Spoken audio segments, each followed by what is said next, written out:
As we look back in time at what our world was, what it has become, and where it's headed, one undeniable conclusion springs to mind. We seem to be at war with nature, both internally and externally. The fad of relativism, so aggressively propped up by academia, tells us that all is subjective, all is artificial construct and man-made label. There's essentially nothing real and true. Any opinion of how to live and be is as valid and potentially healthy as the next. However, the natural world, in its quiet, eternal wisdom, sits patiently as a powerful rebuke to this pretentiously deceptive wordplay.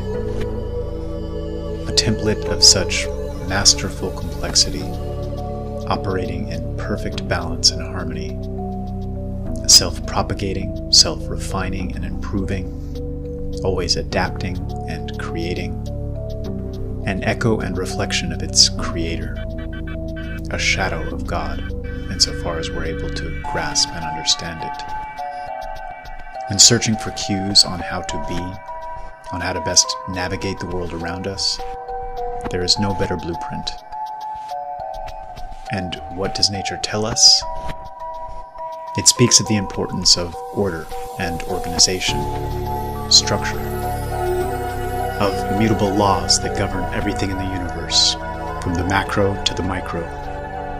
A glance at the animal kingdom and those creatures most like us shows us the importance of well-constituted, merit-based hierarchies.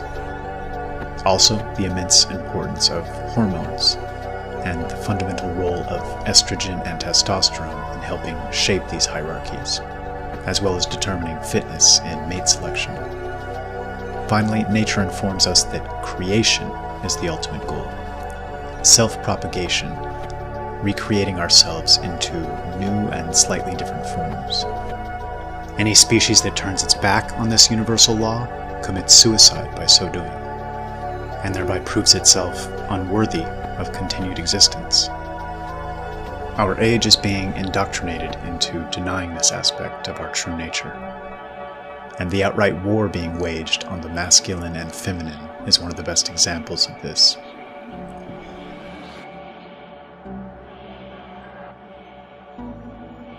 Throughout most of recorded history, the type of men who rose to positions of power and influence were those that gave off signals of health and good breeding, signals we intuitively pick up on to varying degrees. A good posture, confident and noble bearing, a calmness and steadiness of character and action, men who could lead an army on a battlefield, throw a spear or javelin, or engage in hand-to-hand combat just as easily as they could converse with the greatest minds of their day.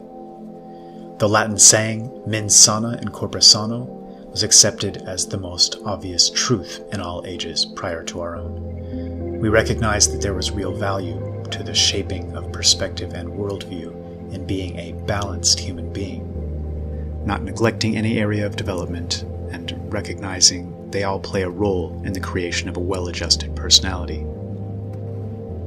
Feminine grace and beauty were considered innate gifts granted from on high, and chastity as something sacred and valuable. For the most powerful examples of this archetype, men were more than willing to fight and die. Such women were the muse underlying many of the greatest expeditions, works of art, acts of bravery, and self-sacrifice. Men viewed this mysterious feminine nature with great awe and respect. It was a single woman, Helen of Troy, that stands as the principal figure and cause of what may be the most formative single event in Western history, the fall of Troy, an event that has shaped our psyche in profound ways extending up to the present day. Instead of recognizing the unique value and strengths of these two energies and respecting their interplay as one of the foremost energy-producing dynamics underlying all of nature, we've witnessed them being caricatured, mocked and demeaned, and finally denied entirely. Instead of embracing them as complementary forces in a symbiotic relationship, helping to infuse the world with a positive tension, a spirit, energy, we're being taught to view them as adversarial, as if we were engaged in some petty us versus them struggle. What was formerly a reciprocal dance has now become a pitched battle. This is heartbreaking to watch. We have feminist movements in which a significant percentage of adherents believe men to be the foremost problem, preventing a better world from taking shape. We have movements like MGTOW, which essentially see women as the foremost problem. For those forces seeking to use divide and conquer tactics to further their own ends, the toxic atmosphere created between males and females in our age certainly ranks amongst their greatest successes. Divided into warring camps, the positive tension becomes negative tension, and the harmony is destroyed and replaced with chaos and dissipated energy. In concert with the directing of these natural energies against one another, we're witnessing a push to destroy them entirely. Whether by coincidence or design, the past few decades witnessed the most extreme changes in hormonal balance in human history. In a very real sense, men are no longer men, women no longer women. And this development is universally pushed as hip, as the new ideal. No more proton and electron, yin and yang, black and white, but rather endless variations of tired gray. Deep down, on an intuitive and primal level, we know something is very wrong. Divorce rates skyrocket, poll after poll indicate we're less happy and secure in relationships. Sex and relationships in general become less meaningful as we free fall from the sacred to the profane, with confusion acting as our gravity. When all becomes relative, all becomes chaos and uncertainty, meaningless and unimportant. And once again, all of this is contagious. We now exist in a world so deeply interconnected that one individual's sickness has a butterfly effect rippling out to infect the entire organism. We're all pulled down into the collective muck to varying degrees. This is a very new sickness. At no other point in our history as a species have we fallen so far from a natural view of the world and our place within it. So how did this happen? And how do we turn the tide? As with so many of the unnatural recent changes in culture and worldview, much of this can be traced back to the Frankfurt School and a certain brand of intellectualism that managed to worm its way into academia, establish an initial foothold, and proceed to monopolize it by exclusively promoting like minds through the ranks over the span of decades. The goal of these men was to completely destroy the very foundations of thousands of years of Indo-European civilization. They seemed to care little about what was created in its place, if anything. The main focus seemed to be destruction. Pull back for a moment and contemplate the enormity of this.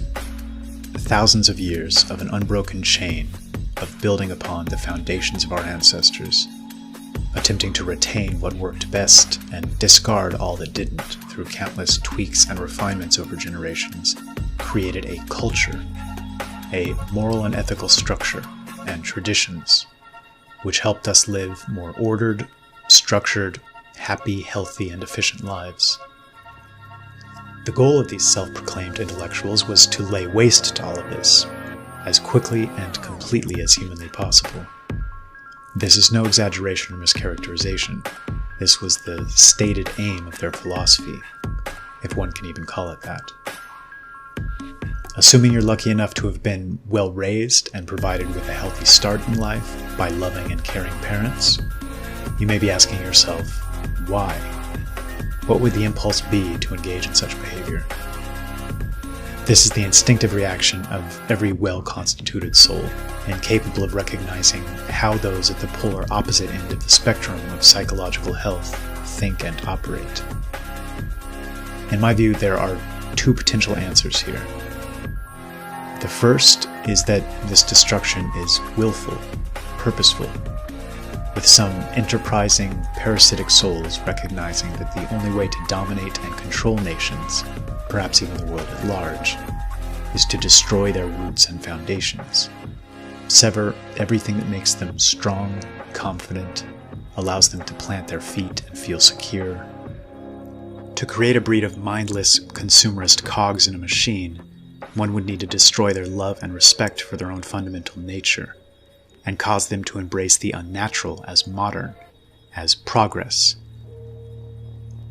The other option is that this destruction wasn't willful or purposeful, but rather a collection of parasitic souls living out their own archetype. Picture a lost and unhealthy drug addict, consumed with self-loathing, pushing one of his few remaining friends to try his drug of choice, not fully recognizing his urge to do so was spurred on by wanting to see his friend fall to the same depths as he, to eliminate that vast chasm between them that acts as a constant reminder of his sick condition, to have additional company in the depths. Now picture this happening on a macro level. Regardless of the why, the how is a bit easier to definitively trace with some clarity. For decades, we've been confronted with only the most negative portrayals of masculinity and femininity. Instead of highlighting the courage, that sense of loyalty and honor in those countless generations of men who proved willing to fight and die for their nations and ideals, or the stoic self-sacrifice of a husband and father working his hands to the bone to provide a better life for his children than his own parents were able to provide for him, were instead presented with an image of masculinity as the root of unjust treatment of the weak at the hands of the strong, or the sneering and hateful demeaning of women, the hollering at a TV screen during football season with beer in hand. We've lost the conception of the elegant and graceful feminine, the intuitive empath that selflessly acts as the glue binding the family together, the imperturbable rock helping to make both husband and family into better and stronger people. Prevailing culture has told a generation of girls that their value lies in pursuing dollars to buy things, and has thus belittled the most important occupation of them all, the molding and shaping of future generations, the literal creation and cultivation of healthy and happy human beings through informed and loving motherhood. In the world of entertainment that so helps shape our conception of reality, we've lost our Marlon Brando, Mel Gibson, and Clint Eastwood archetypes, and had them replaced first with Archie Bunker and Al Bundy, then Homer Simpson and Peter Griffin, and then whatever this is. Our Audrey Hepburn and Grace Kelly replaced with Gloria Steinem, then Madonna, leading to whatever this is. Put simply, we created artificial societal frameworks within which we're forced to act contrary to our natures as human beings, or suffer the myriad of consequences that spring from being out of touch with the times. We allowed our cultural stream to be hijacked and rerouted, and now look on helplessly as it swiftly carries us in a very dangerous direction. To any subscribers to the MGTOW ideology that may be listening, I fully understand and sympathize with your exasperation. Women in the Western world are the foremost targets of this cultural Marxist poison, and it shows more and more with each passing year. We live in challenging times. The question is, how do we handle this challenge? Do we raise the white flag, give up on our women, and act as if every last one of them is unsalvageable, keeping them at arm's length and treating them with detached coldness or disdain? Or do we do all we can to rise to the challenge and right the ship, to seek out the exceptions to the rule in an individual context, and then strive to live in a manner that displays the merits of a healthier worldview? If nature is our ultimate guide, how could one possibly deny the importance of finding an ideal mate and thereby seeking to create new life? To females exasperated by man-children and the phenomenon of soy-swilling new males, so celebrated by our controlled media and entertainment industries, again, resist the urge to believe there aren't hundreds of thousands of exceptions to this modern rule. Examples of healthy masculinity, or at least those striving towards this goal, who are probably just as actively searching for you as you're searching for them. Nobody is perfect, and we've all been ingesting the same poisons to various degrees, so patience is a virtue here. Ideally, we'd learn to help guide one another back out of this chaotic labyrinth we've stumbled into, and back towards the direction of adopting healthy masculine and feminine archetypes, not only for one another's sake, but as examples for future generations. And this brings me to my final point, one that may be controversial and cause anger in certain circles, but I can assure you doesn't come from a place of hatred or ill will. Quite the opposite.